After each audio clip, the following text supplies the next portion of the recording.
قل أي شيء أكبر شهادة قل الله شهيد بيني وبينكم وأوحي إلي هذا القرآن لأنذركم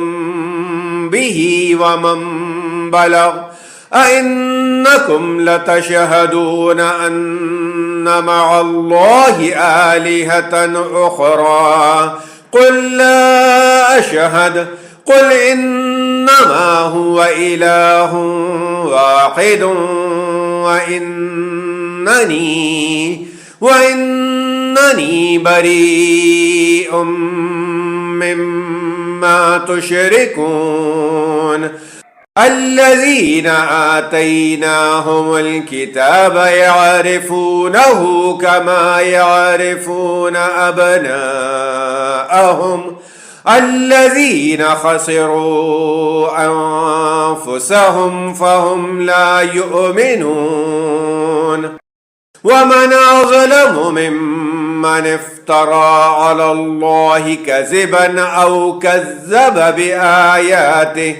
إنه لا يفلح الظالمون ويوم نحشرهم جميعا ثم نقول للذين أشركوا أين شركاؤكم الذين كنتم تزعمون ثم لم تكن فتنتهم إلا أن قالوا والله ربنا ما كنا مشركين انظر كيف كذبوا على أنفسهم وضل عنهم